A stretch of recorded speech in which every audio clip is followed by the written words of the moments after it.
Dear students of academics and competitive exams of English, आज lecture 3 Hindi version lecture में students हमारा topic है vocabulary based on idioms.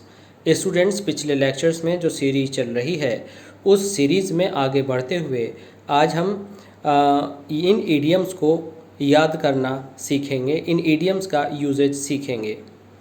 Students, किसी भी idiom को लर्न करने के लिए हमें उसे प्रैक्टिस में लाना बहुत ज़रूरी है, और प्रैक्टिस में लाने के साथ साथ स्टूडेंट्स अगर उससे जुड़ी थोड़ी सी बातें हम जान लें तो वह हमें किसी भी ईडियम को याद करने में मदद करती है।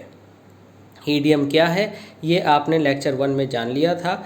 अब आइए देखते हैं कि इन ईडियम्स को हम कैसे यूज़ करेंगे। स्टूडेंट्स, हमने आपको बताया था कि सबसे पहले ईडियम के सेंस को आप समझें, जैसे कि दिया गया है एट डैगर्स ड्रॉन। तो एट डैगर्स ड्रॉन का मतलब है, पहले इसका शाब्दिक अर्थ निकालें। एट डैगर्स ड्रॉन, डैगर कहते हैं खंजर को, ड्रीव ड्रॉन, और ड्रॉन है थर्ड फॉर्म। स्टूडेंट, जब थर्ड फॉर्म आती है तो वो विशेषता की तरह से भी काम करती है, वर्ब से अलग। तो इस तरह से बाहर निकला हुआ खंजर। तो इसके अर्थ को, जबकि जो लिटरल मीनिंग है, जो शाब्दिक अर्थ है ईडियम्स में, उसके रियल सेंस से मैच नहीं करता। लेकिन अगर हम उस शब्द को एक बहाना बना लें उस रियल सेंस, जैसे दुश्मनी पर, घोर दुश्मनी पर से रिलेट करने के लिए, तो हमें याद करना आसान हो जाता है। जैसे कि हम ये मानते हैं कि at daggers drawn, at daggers drawn का मतलब हुआ स्टूडेंट्स कि खंजर कब निकलेंगे, जब दुश्मनी होगी। तो डैगर मीन्स खंजर, तो सीधा सा याद आ जाएगा एट डैगर्स ड्रॉन का मतलब है दुश्मनी पर। तो डैगर और ड्रॉन बाहर निकला हुआ ने हमें याद दिला दिया कि दुश्मनी है तो खंजर बाहर है, अर्थात एट डैगर्स ड्रॉन मीन्स घोर दुश्मनी पर। इसके बाद हमने आपको बताया था कि इसे ये देखना है कि ये नाउन है, एडजेक्टिव है और एडवर्ब है, और उसी जगह पर इसको फिर यूज़ करना है। स्टूडेंट्स, ये एडवर्ब है, तो एडवर्ब कहाँ पर यूज़ होगा? सेंटेंस के लास्ट में जनरली हम यूज़ करते हैं। हालांकि एडवर्ब के 3 प्लेसेस हैं, बिगिनिंग में, मिड में और लास्ट में, लेकिन आप इसे लास्ट में यूज़ करेंगे। Adverb it shows the answer of how are they living, they are living at daggers drawn. तो जब हम हाउ से क्वेश्चन करते हैं और हाउ का आंसर आता है तो वो होता है एडवर्ब, और एडवर्ब बाद में आप आमतौर से बाद में लिखते हैं। तो एट ए डैगर्स ड्रॉन आपने लिखा। जब आप यूज़ करते हैं इन फ्रेजेस का, तो हमने कहा था कि जो इसका हमने इंग्लिश में मीनिंग दिया हुआ है को यूज़ करें। They are in the state of bitter enmity. Students, तो in the state of enmity को आप रिप्लेस कर देंगे they are at daggers drawn. In this way your sentence will be these days different communities are at daggers drawn. आजकल कुछ सामाजिक group एक दूसरे से दुश्मनी मानते हैं। तो मानते हैं के लिए भी आप आर एट डैगर्स ड्रॉन लिख सकते हैं। तो स्टूडेंट्स, आप समझ गए होंगे कि इसका यूज़ कैसे किया हमने।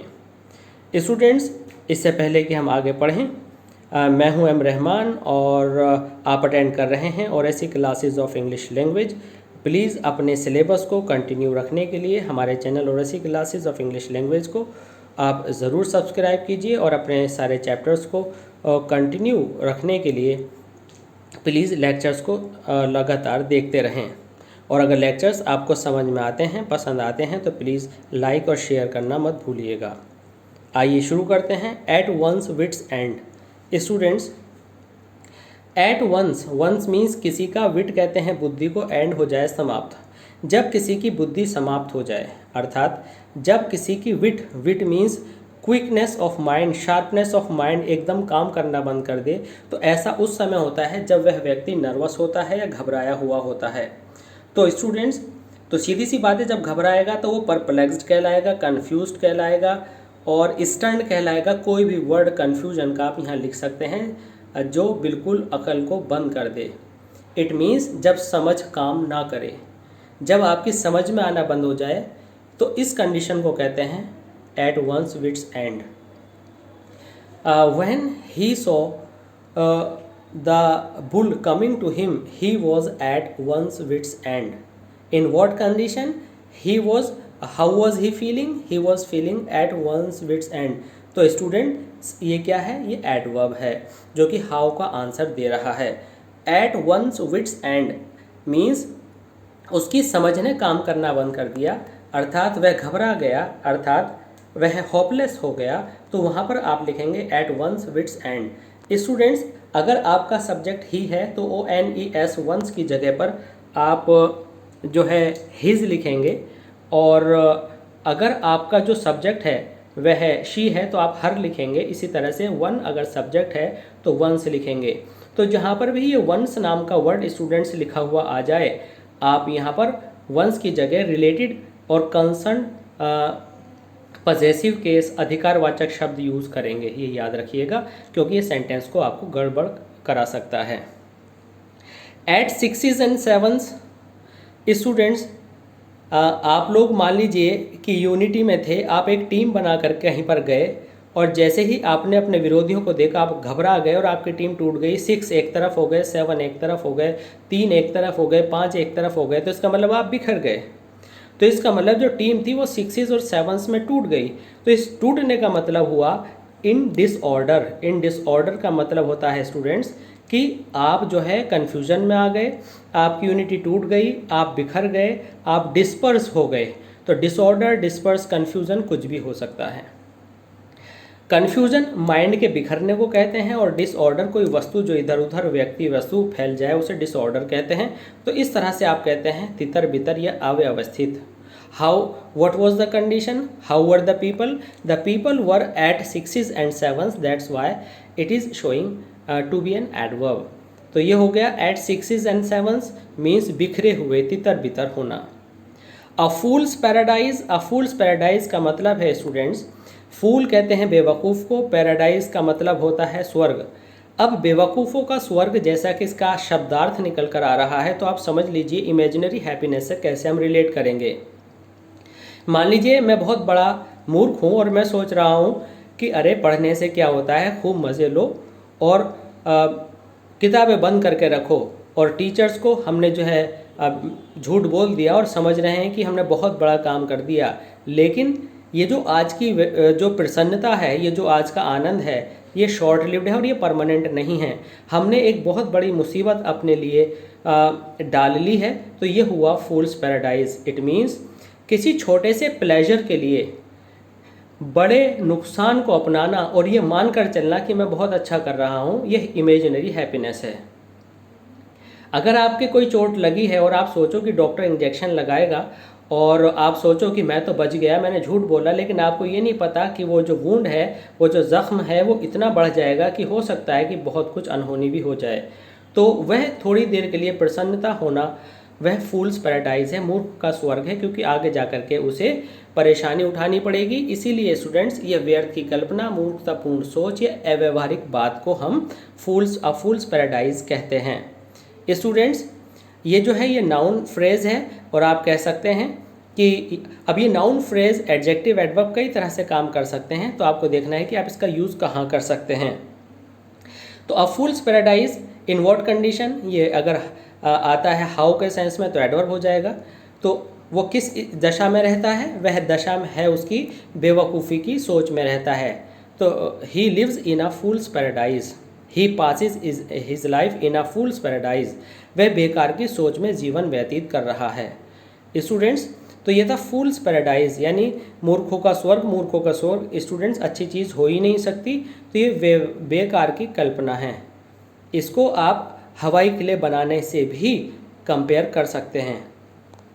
अ hard nut to crack, students, आपने अखरोट कभी खाए हैं? अगर अखरोट आपने खाए हैं तो कुछ अखरोट आसानी से टूट जाते हैं और जल्दी जल्दी हम मज़े में खाते हैं, लेकिन कुछ अखरोट ऐसे होते हैं जो तोड़ने बहुत मुश्किल पड़ते हैं। इट मीन्स एक ऐसा काम जिसे करना सामान्य तौर से आसान नहीं होता।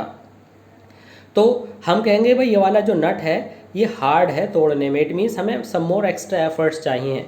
It means difficult to do, it means कठिन कार्य। It means to be a topper is a hard nut to crack, to be a topper is a hard nut to crack. Students, ये जो है एडजेक्टिव है जो कि noun phrase के रूप में है।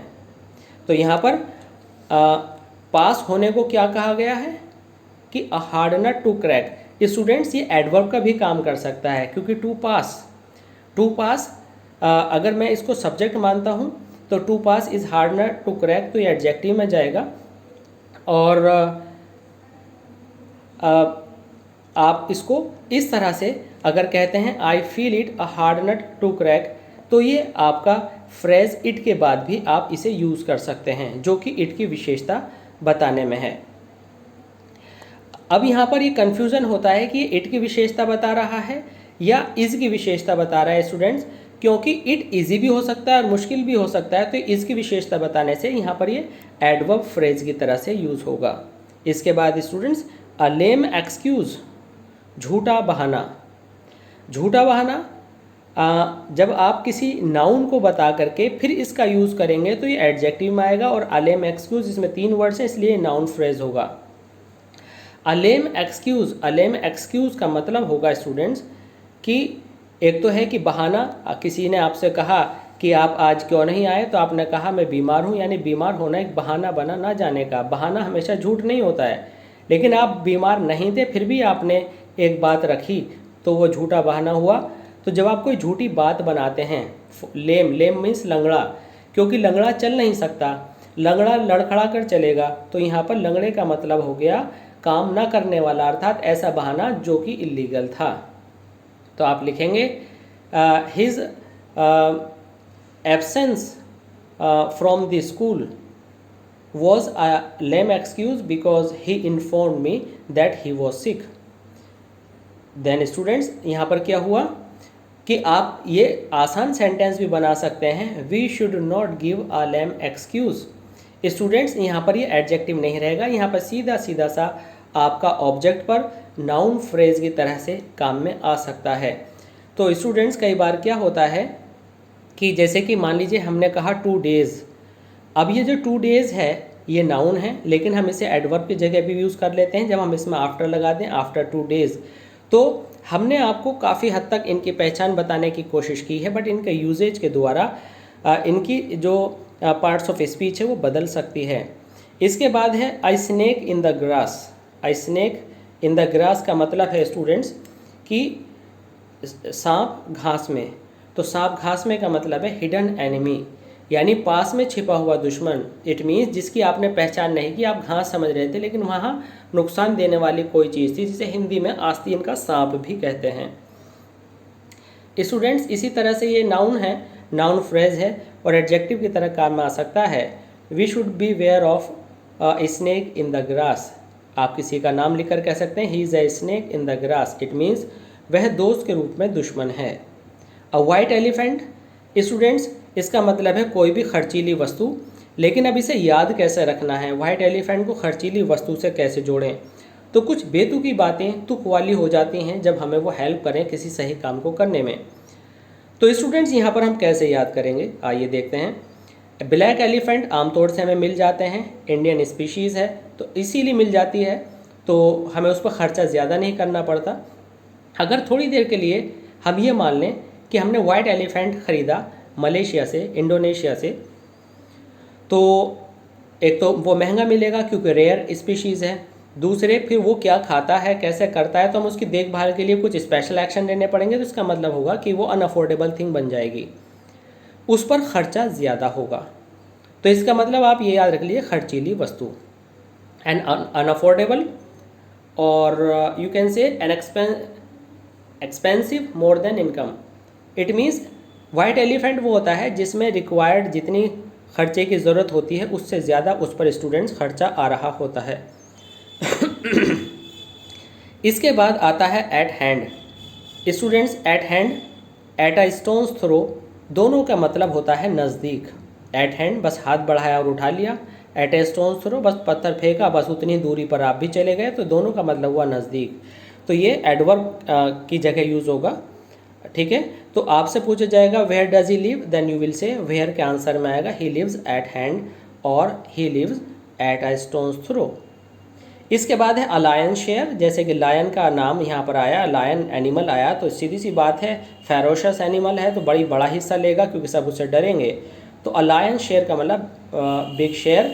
तो आप कह देंगे there is a dispute on the property because everybody wants to take a lion share, यानी बड़ा हिस्सा लेना चाहता है।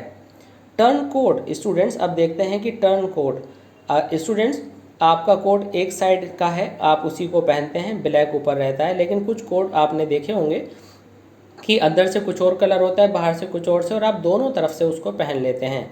तो मतलब एक ऐसा कोट जो किधर से भी पहना जा सके, अर्थात ऐसा कोट जो निश्चित नहीं है कि वो एक जैसा रहे। ठीक उसी तरह से एक इंसान जो कि किसी भी तरह का दल बदल सकता है, तो वो हो गया दल बदलू, बार बार पक्ष बदलने वाला।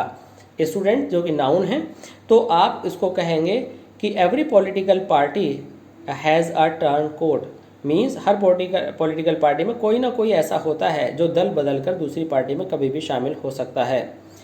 After this students you have one more idiom here, add fuel to the fire, यानी फायर मीन्स आग में ईंधन झोंकना, अर्थात हिंदी में कहते हैं आग में घी डालना। जब आप आग में घी डालते हैं तो इसका मतलब है टू मेक मैटर वर्स, तो आप सिचुएशन को बिगाड़ लेते हैं। वर्स मीन्स बिगाड़ लेना, अर्थात बात बढ़ाना, तो ये वर्ब है। तो इसको आपको वर्ब की जगह यूज़ करना है, एड, एडिड, एडिड। इस means we should not add fuel to the fire when somebody is angry. तो आपको बड़ा रीजनेबल और छोटा और शॉर्ट सेंटेंस बनाना है।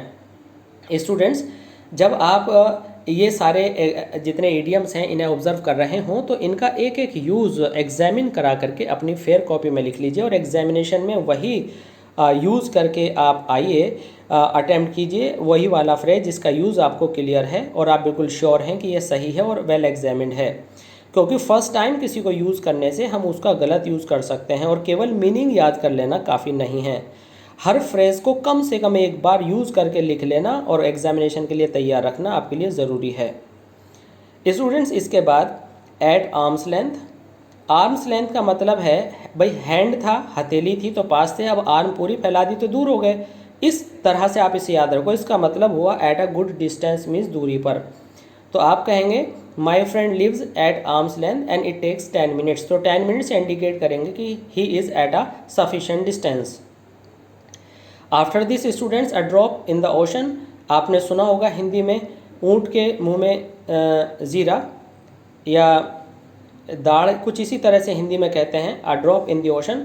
तो अगर आप समुद्र में एक बूंद डालेंगे तो वो कोई मायने नहीं रखती, वह नेग्लिजिबल है, वह नगण्य है, या कह सकते हैं कि बहुत कम। तो आप कह देंगे कि फेरारी कार ख़रीदने के लिए 20,000 रुपये अ ड्रॉप इन द ओशन हैं। 1,00,000 रुपये तक भी उसकी कीमत इतनी है कि 50,000 भी a drop in the ocean है। It means that can do, जो वर्क नहीं कर सकता। ड्रॉप और ओशन, तो ऐसे ही बड़ा काम जिसमें छोटी आपकी अर्निंग है तो वो आपके लिए a drop in the ocean होगी। Students, at home in. जब आप घर पर रहते हैं तो आप सुकून में होते हैं और उससे अच्छी जगह कोई नहीं होती, और जब आप किसी काम को ऐसे करें जो बिल्कुल आराम से कर लें तो स्टूडेंट उसे कहते हैं you are at home in this work. It means आप घर जैसा फील कर रहे हैं, और घर जैसा फील करने का मतलब होता है स्टूडेंट कि जब आप उसमें बहुत एक्सपर्ट हो और आपको कोई परेशानी ना हो रही हो। तो इस तरह से आपका एडवर्ब बन गया eight home in. He is eight home in doing this work, he is eight home in cooking. तो एक्सपर्ट है स्टूडेंट्स इसका मतलब। Apple of Discord. स्टूडेंट्स, जैसे आपने बोन ऑफ कंटेंशन पढ़ा था, जब आप कई कुत्तों में एक बोन डालते हैं तो वो झगड़ जाते हैं, तो वो जो हड्डी है झगड़े की जड़ बन जाती है। ऐसे ही कुछ बच्चे बैठे हुए हैं और आपके पास एक सेब है, आपने उन्हें दे दिया तो सब झगड़ेंगे, मैं खाऊंगा मैं खाऊंगा। इसी तरह से एन एप्पल ऑफ डिस्कॉर्ड हो जाएगा अ कॉज ऑफ डिस्प्यूट, झगड़े की जड़ का कारण। तो ये हो गया झगड़े की जड़। तो इस तरह से आप इसे नाउन फ्रेज की जगह यूज़ कर सकते हैं। तो स्टूडेंट्स, ये सारे इडियम से एडवर्ब्स, एडजेक्टिव और नाउन के तौर पर हमने जाने, हमने इनके यूजेज जाने। और एक बार फिर हम आपको बता दें कि किसी भी फ्रेज को आप ब्लैक, जो ब्लू कलर के अंदर लिखा गया है उसे यूज़ करें और बाद में उसको रेड से बदल दें। जैसे कि he give me a false excuse, तो फॉल्स को हटा करके कर दीजिए अ लेम एक्सक्यूज़। तो आप जो यूजेज सीखें वो ब्लू से सीखें और उसके बाद ब्लू हटा करके आप रेड वाला जो रियल ईडियम है उसे इंसर्ट कर दें।